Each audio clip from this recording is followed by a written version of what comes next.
Bienvenue à tous dans ce journal. Au sommaire de cette édition, priorité santé au Togo. Le ministère de la Santé, lors de la deuxième réunion ordinaire de l'année 2025 du Comité national de coordination du secteur de la santé, a fait le point sur les avancées et les priorités du système de santé.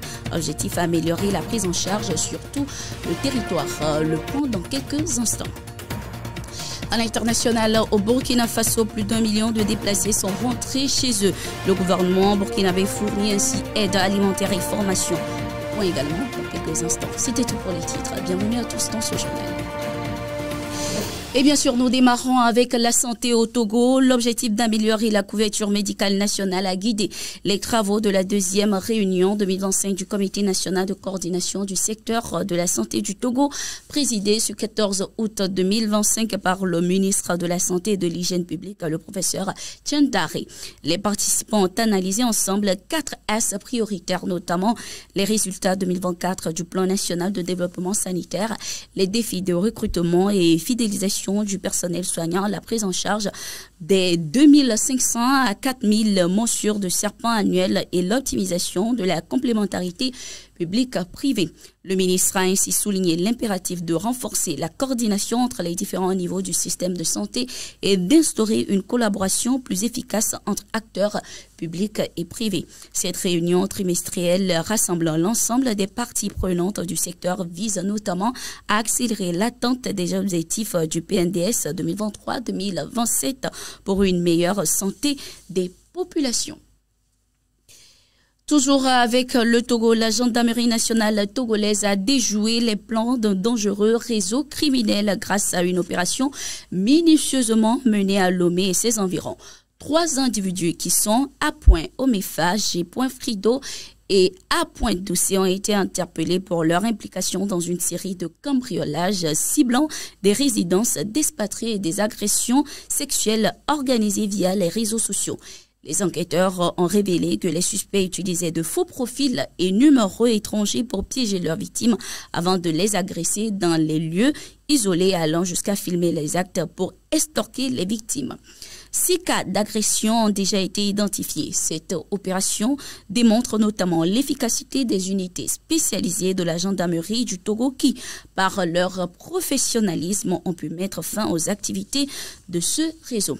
Les autorités togolaises appellent ainsi les citoyens à la vigilance face aux constats victuels suspects et encouragent ainsi à signaler tout comportement anormal aux forces de l'ordre.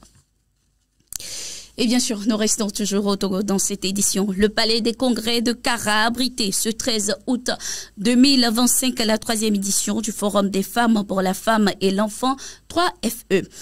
Réunissant plus de 500 participantes venues de tout le Togo. Placé sous le haut patronage du président du Conseil, Fornia Singbe, cet événement organisé par le ministère de l'Action sociale avec l'appui du PNUD avait pour thème central l'entrepreneuriat féminin à l'ère de l'intelligence artificielle. La cérémonie d'ouverture a mis en lumière les progrès accomplis, notamment adoption de lois sur l'égalité de genre, renforcement de la lutte contre les violences sexistes et réforme du code de la famille.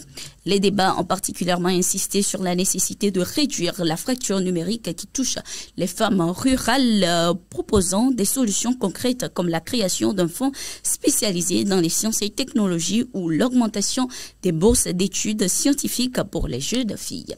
Ce forum ambitionne de produire un plan d'action national 2025-2030 pour stimuler l'innovation au féminin dans des secteurs clés comme les nouvelles technologies, l'agroécologie et la santé.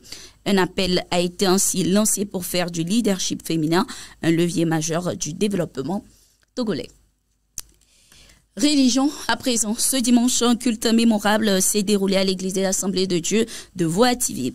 Les fidèles sont venus en nombre pour rendre honneur et gloire au Seigneur, célébrant son amour infini. Lors de la prédication, le pasteur a de son côté détaillé les conditions nécessaires pour devenir un vrai disciple du Seigneur. Suivant. Dans la marche chrétienne, tout enfant de Dieu est appelé à grandir en Christ avec foi, du stade de bébé spirituel à celui de membre simple, puis vers la maturité pour enfin devenir un disciple engagé. Le chemin exige persévérance. Le prédicateur, dans son message inspirant ce dimanche à l'Église des Assemblées de Dieu de Voativé, a détaillé les conditions nécessaires pour y arriver. Nous devons passer par la nouvelle naissance. Secondo, nous devons nous abandonner ou bien renoncer à nous-mêmes. Troisièmement, nous devons passer par l'étape de transporter notre croix et suivre Jésus. Et enfin, chercher coûte que coûte à suivre le pas de Dieu. Sans cela, aucun ne peut parvenir à être disciple de Jésus.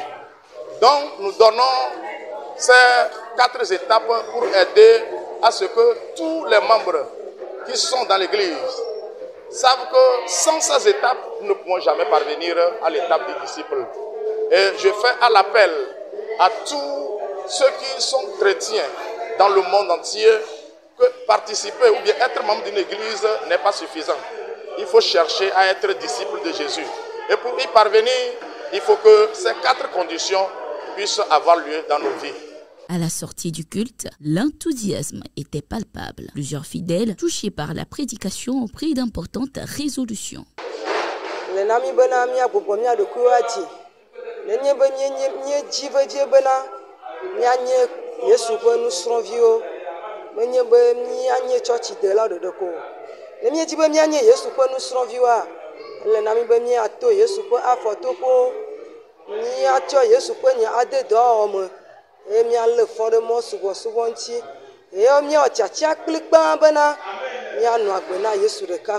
Ce culte n'était pas simplement un moment de recueillement, mais le début d'une transformation. Ceci parce que quand la parole de Dieu tombe en bonne terre, elle porte forcément du fruit. À Voativé, ce dimanche, une nouvelle génération de disciples est née.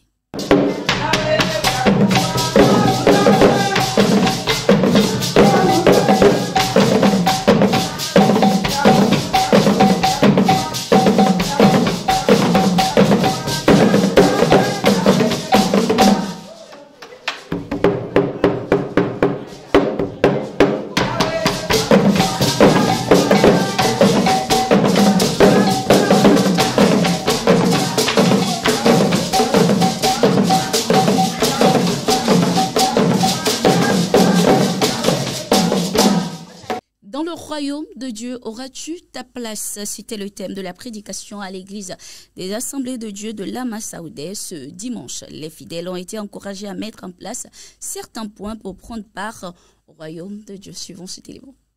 Ce dimanche, lors du culte à l'église des Assemblées de Dieu de Lama Saoudé, un appel poignant a retenti. Le message, fondé sur une exhortation biblique, a interpellé les fidèles en les confrontant à une question essentielle. Aurez-vous une place dans le royaume des cieux? Une interrogation qui part d'un constat donné et appelle ainsi à remplir les conditions nécessaires pour être un véritable enfant de Dieu. Remplir les conditions. Chaque chrétien doit remplir les conditions pour appartenir à Dieu et avoir accès au royaume de Dieu. Dieu nous a appelés. Et tel qu'il a dit, nombreux sont ceux qui sont appelés, mais peu sont élus. Donc nous devons remplir les conditions pour être donc dans le royaume de Dieu. Voilà pourquoi nous avons demandé, nous voulons être esclaves de Dieu. Moi, en tant que pasteur, je veux vraiment, quand j'ai lu la parole de Dieu, je vois ce que Paul a dit aux Romains, que nous devons être esclaves de Dieu pour lui appartenir. Quand nous sommes conduits dans la justice de Dieu, nous demeurons dans la fidélité de Dieu, nous marchons sur les voies du Seigneur, nous demeurons attachés à notre Créateur, nous sommes fidèles. C'est là que nous pouvons dire que nous sommes enfants de Dieu. Ce n'est pas seulement le fait d'aller à l'église ou bien de faire des dons, de faire des choses que nous pensons être des choses qui peuvent nous amener au ciel. Alors que devant Dieu, ça ne dit rien. Mais notre adoration, qui doit être une adoration agréable à Dieu, c'est être soumis totalement à Dieu. C'est appartenir au royaume de Dieu.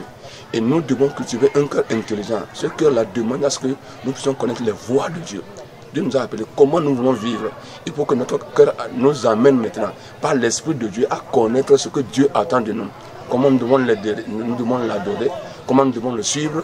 C'est ça que nous sommes en train de parler. Il faut avoir un cœur intelligent Aujourd'hui, les gens vivent comme bon leur semble. Mais nous ne sommes pas appelés à vivre comme le monde vit. Nous sommes appelés, nous sommes mis à part. Donc les chrétiens doivent développer leur caractère. Et ici, leur cœur doit être intelligent pour discerner la volonté de Dieu et marcher avec le Seigneur. Touchés par cette prédication, les fidèles ont répondu avec ferveur. Plusieurs ont pris la résolution de réexaminer leur marche avec Dieu. Donc à travers ce message, nous prenons l'engagement, personnellement je prends l'engagement de vivre, de revoir mon mode de vie et de corriger les lacunes afin que je puisse plaire au Seigneur Jésus-Christ, afin que le dernier jour, tu ne dises pas que je ne te reconnais pas. Moi je préfère mener cette vie de Jésus-Christ. Sans cette vie-là, sans cette humiliation, il ne devait pas venir nous sauver sur cette terre où nous sommes actuellement. Et comme il nous a sauvés, notre tour, c'est que nous devons aussi sauver nos frères et nos soeurs qui sont dans le monde. Mais dire que Jésus l'aime, les aime, qu'ils viennent à Dieu, qu'ils puissent avoir le salut des derniers jours. Cet appel n'était pas seulement une question, mais le début d'une réponse pour tant de vies. Car le royaume des cieux ne se prend qu'à force de conviction et à Lama Saoudé, des cœurs ont choisi de le conquérir.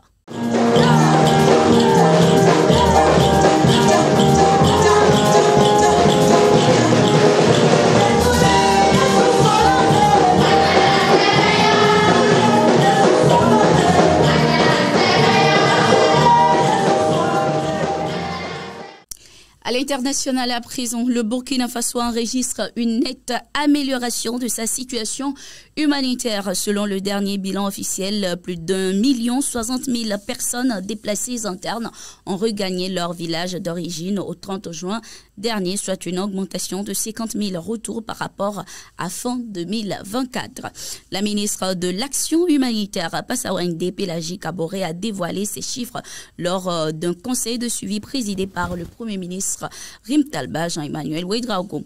Nos efforts portent leurs fruits, a-t-elle déclaré, énumérant les multiples actions entreprises.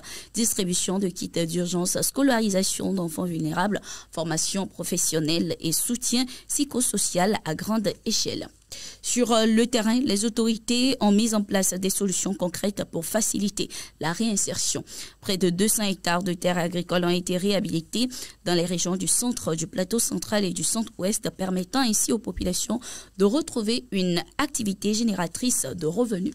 Ce bilan encourageant intervient dans un contexte sécuritaire encore fragile dans le pays, mais montre la détermination du gouvernement burkinabé à tourner progressivement la page de la crise humanitaire tout en préparant l'avenir des zones libérées. Eh bien, c'est sur cette information que nous clôturons cette édition du journal sur la radio-télévision Jésus vous aime. Merci d'être resté avec nous et bon suite de nos programmes.